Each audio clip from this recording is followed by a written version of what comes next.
me trace. I thought I'd jump on here for a minute, sort of impromptu. I was working on a couple different things and I thought, well, I'll just work on it and incorporate it into a video. I've got this cute table here. Let me see if I can move it. I'll pull back just a little. It's got the geese. That's what you want to call them. Let's see, I'll turn a little light on so we can see better. There we go. See? And it's the weirdest thing too. I sanded down the top and I knew there was veneer under there. When I bought this table, I knew this was just a little faux pas kind of piece of furniture. And I sand the top down to the veneer, and when I got to the clear veneer, let me just move this stuff real quick. I took some of the voodoo gel stain in the open smoke, and I just literally went over top of it, because I'm gonna do this table here. I'm gonna do this in milk paint. I'm going to use ethereal, and then I'm going to come back with some dark highlights and stuff, and I think it'll really pull this swans out. But I'm going to do the top different from how I do the bottom, because when I was doing some sanding on the bottom of this table, it's almost like it's plastic or something. It's really weird. So I'm probably going to use some of the bonding agent in it when I do the bottom, because I'm not really sure what this material is, so I might be surprised. Sometimes the biggest mistakes are the best. So that's as far as I got. I had a little sanding block. This is dry. I got it real dry, and I just lightly went back over it, because the reason I sanded it originally is because I really wanted to open up this wood for the milk paint, because that's how milk paint works. Milk paint and chalk paint are two completely different types of paint.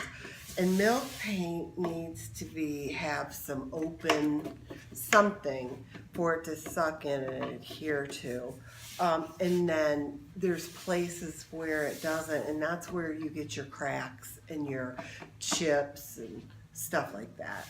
Yes, you can manipulate milk paint just like you can chalk paint.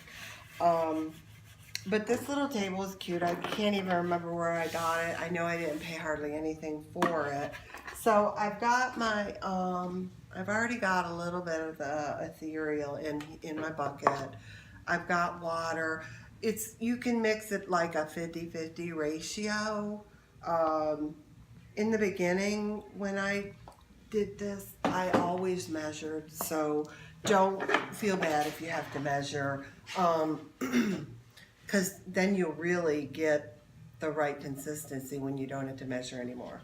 So, because it does make a difference, because you don't want it too watery, because it's like it'll be like a wash.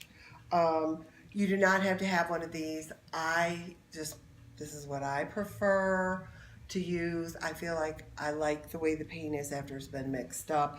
Sometimes I do mix with my hand, and that's all right too.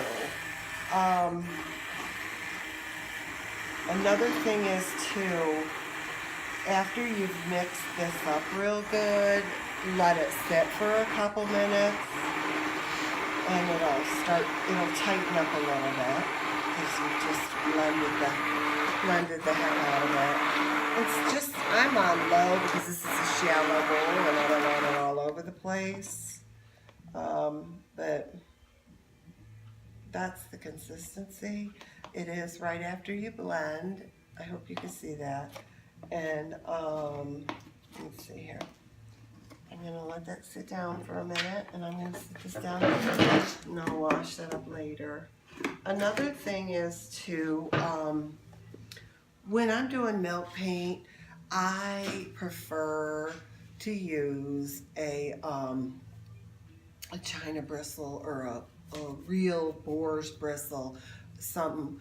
And today I've got the Paint Pixie, the number 50. So I'm really excited because I have used other milk paint brushes, and I don't know this, I'm not stating that this is a milk paint brush, but I'm using it for milk paint because the other ones that I've used were always big and heavy and clunky, so I'm sort of excited. And I personally like a long handle.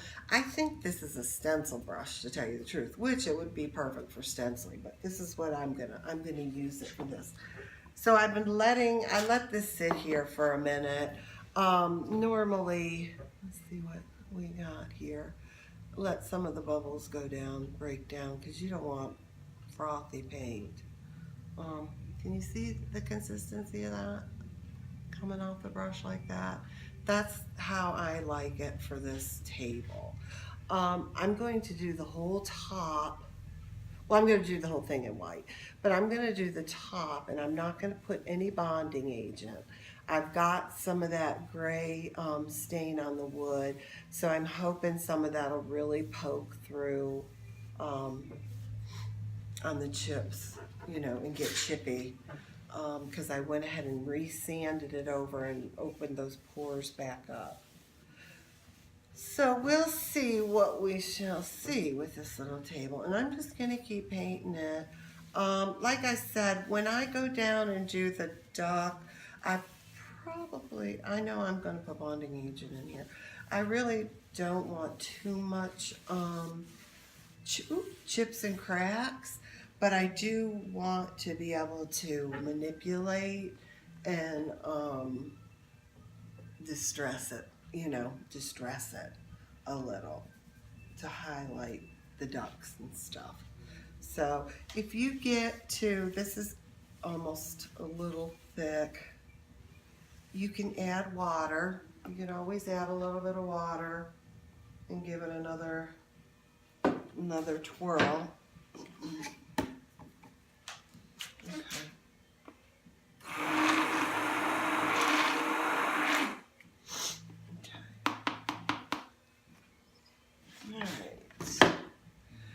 So I'm going to sit this down here too, because what I'm going to do is move all this stuff so I can turn this around and paint. And don't worry if your first coat isn't the best looking, because you are going to come over it with a second coat. So if you want, if you want more coverage, you'll get everything the second time around. So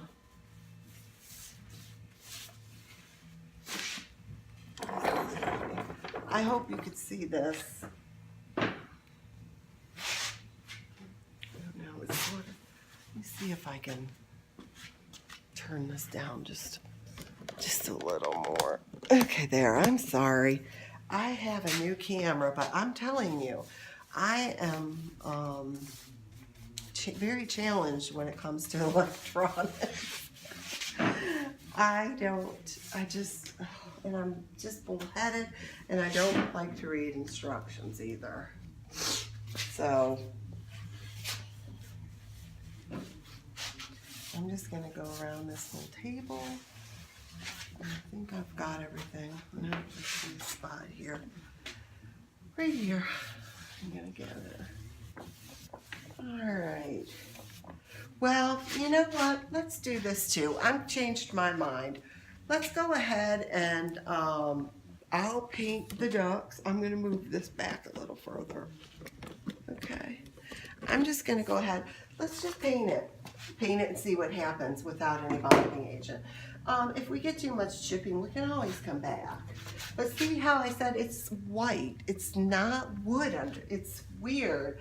I'm not really sure what it is. It's like a plastic or something with stain, that dark stain on top of it. So we might be in for a big surprise.